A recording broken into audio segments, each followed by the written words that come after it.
What is going on, Babylonians? It's me, Songs of Rage, and I'm back with some more synced content to bring to you on the channel because we've had access to the single player demo that's only come out for 7 days, but it allows us to be able to test out the new movement abilities that come with all the nanos when it comes to the game of Synced.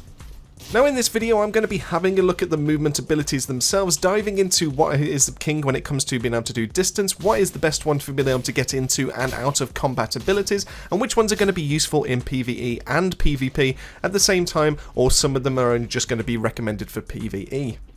Now I've got the stats, I've got the breakdowns, so let's start it off, let's kick it off right now with the Suppressor Nano. Now the Suppressor Nano was one of my personal favourites when it came to the game in terms of the beta back over in the Christmas period, and that's because the Suppressor is absolutely amazing when it comes to PvE. Being able to shoot from afar as well as being able to apply shock as an affliction was great and really played into some of the best builds when it came to PvE, which were going to be the affliction builds. But in terms of PvP though, the Suppressor was really good at being able to harass enemies from a distance, and it just really made it almost like a 4v3 fight, even just having one Suppressor up, and even if you had it on your arm, it just kind of boosted your general combat capabilities with faster aim down sight time and being able to have better handling when it comes into going into a fight. So of course all the nanos did get movement abilities, so the Suppressor is no different, but the Suppressor is definitely king when it comes to the amount of distance that's travelled.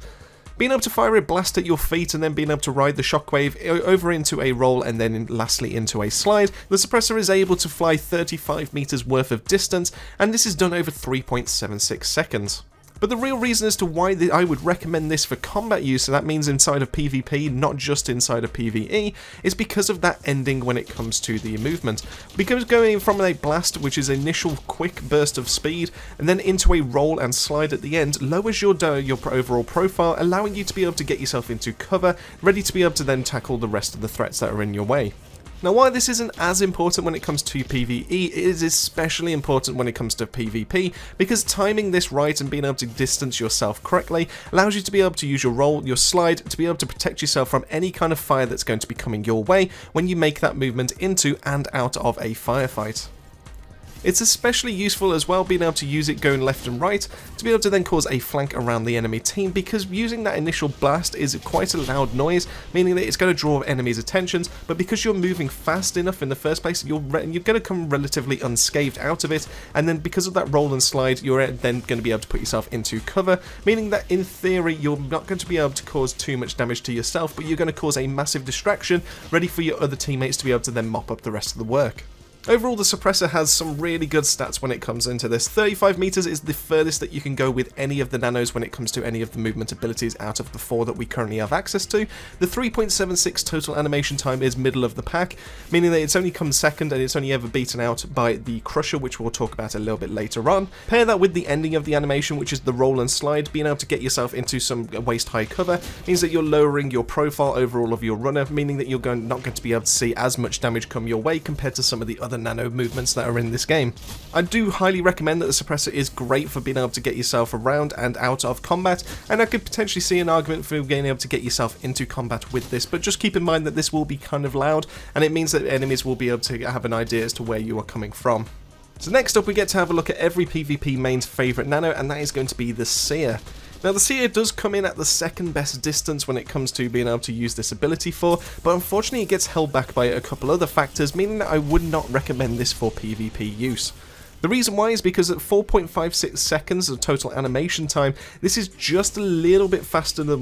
one of the other nanos that's a little bit later on in this list, but it just means that it's ridiculously slow and it's just kind of painful, especially when you come to the end of that animation, because while the flight in of itself is really cool looking and it's great, its initial startup is fairly slow because you just kind of spin around about on the same spot, and then when the flight gets going you're relatively quick, but then at the end you come to a dead stop and there's not much you can do about it. This pretty much kind of maintains your profile as a runner of always standing up, which means that a sniper or anyone with an AR is able to burst you down just coming out of the end of this animation.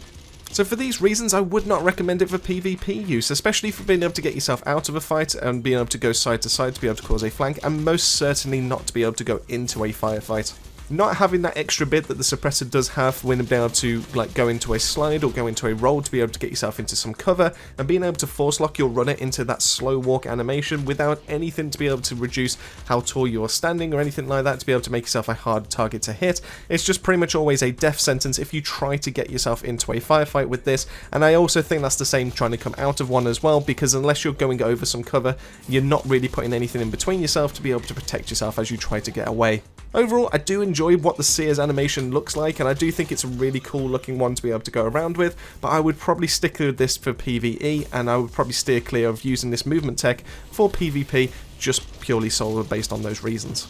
So next up we have one of my favourite nanos again, and this is going to be the Crusher. Now I do think the Crusher was amazing when it came to PvP, especially solo PvP, and I did make a video on that, so make sure you do click on that link to be able to have a look. I'll put the card somewhere on this video. But the Crusher does come in with some decent stats, but unfortunately it does get let down when it comes to the distance department. Now, considering that the Crusher is supposed to be a close range specialist, and it's supposed to be encouraging you to be able to get like fast into combat, to be able to get out of it, almost like hit and run tactics, the Crusher's distance only clocks in at 23 meters, which is 10 meters shorter than the Seer and 12 meters shorter than the Suppressor. On the plus side though, it does have the fastest total animation time of a whopping 2.3 seconds, meaning that once you actually land with this, you are then pretty much ready to go again, and this is twice as fast compared to the Guardian, which we'll be talking about in a little bit. So really it does kind of make up for it with its fast animation, its fast initial burst of speed, but on top of that it also gives you what the Suppressor did at the end of its animation, which is going to be a low profile when coming out of it, because the leap can put you into a roll, and it allows you to be able to then start dodging a few of those shots if you do use this to be able to go into a combat situation. Personally, I think the Crusher is the best one for being able to get into a firefight as well as getting out of and going to the sides. I do think that the Crusher kind of falls a little bit short coming out of one though, because while the leap is especially great and it's once again it is a great movement tech in of itself, I just think that because of the shorter distance it's going to be harder to be able to break away from an enemy team, especially if they try to do the exact same thing. So if they are using a Seer, they instantly gain 10 meters on you, be able to go in, whereas the Crusher has to do that 23 meters and then wait for the cooldown. Now the advantage that the Crusher does have when it comes to this though is because you have the increased movement speed when the Crusher is on your arm, and of course you need to be able to have the Crusher on your arm to be able to do these movement techs in the first place. So while you are jumping a shorter distance, you do have a faster animation time, meaning that whatever difference in the total animation times you have between your Nano and the other Nano that's currently following you, you then have the ability to be able to then sprint away using that increased movement speed to be able to make up the distance.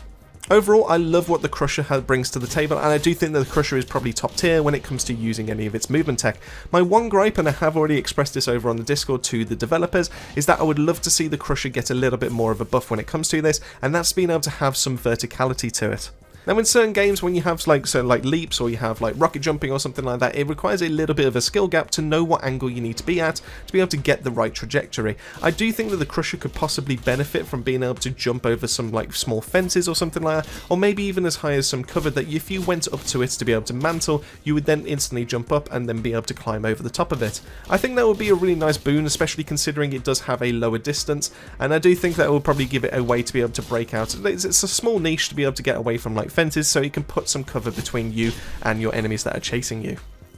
But that then does bring us on to the cool boy when it comes to the nanos, and that is going to be the Guardian.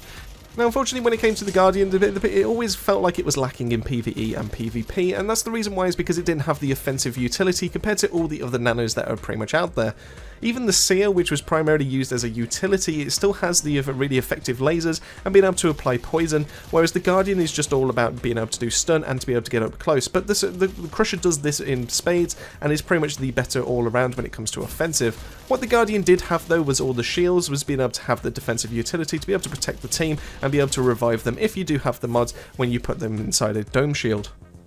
So it would have been really cool if the Guardian got the extra boost that it needed through the use of its movement tech, but unfortunately it didn't quite work out. What this means is that the Guardian has the third best distance and only beats out the Crusher, but having a 31 meter total distance. Unfortunately though, it does this in the slowest animation time possible at 4.6 seconds, which is even slower than the Seer, and the Seer gets an extra 2 meters on top of it. While that's kind of negligible, it's still technically worse than the Seer, so therefore the Guardian just kind of never really beats out the Seer in any kind of utility in some sense. But what it does really make up for is having probably one of the best animations in the whole game. And while I do love the Suppressor being able to like fire a blast at your own feet and just causing like almost like self-damage to be able to propel yourself away, the Guardian uses their shield as a way to be able to surf on the air, and then once you actually don't get a certain amount of distance, it then bursts into a slow walk, once again having the exact same issues that the Seer does possess at the end of their animation. It's for these reasons that I would not recommend using the Guardian's movement ability to be able to get into or out of combat. While it is a great movement ability and it is definitely one of the coolest ones to be able to look at, it's primarily going to be used in PvE. I just don't think that that ending, be able to have that high profile, be able to be fully stood up, and also being a slow walk, it just, while it is technically better than the Seer because you are a moving target, it's so minimal that it's just not really going to affect too many people's aim, and therefore I just don't think that the Guardian is very viable to be able to get into a combat situation.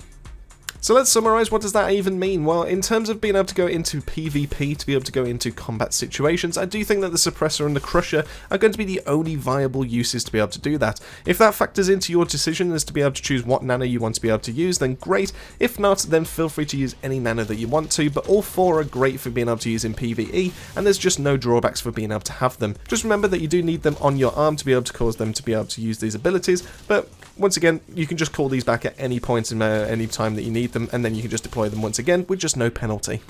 So let me know in the comment section down below, what is your favourite Nano to be able to use when it comes to movement abilities. Me personally, I think the Crusher is going to be the best one I'm going to use in PvP, and I think I might use the Suppressor in PvE, because while it does bring that affliction status and it also be able to do ranged damage, it also has one of the better movement mechanics, and it's just great for combat use as well as outside of it. But I'd love to hear what your opinions are down in the comment section down below, so feel free to be able to go ham over there. Massive thank you for making it way to the end of the video, massive thank you to the Babylonian family as always for their continued support, it really does help the channel out, and that just leaves me to say, keep yourself safe, keep yourselves well, and I'll see you all on our next video.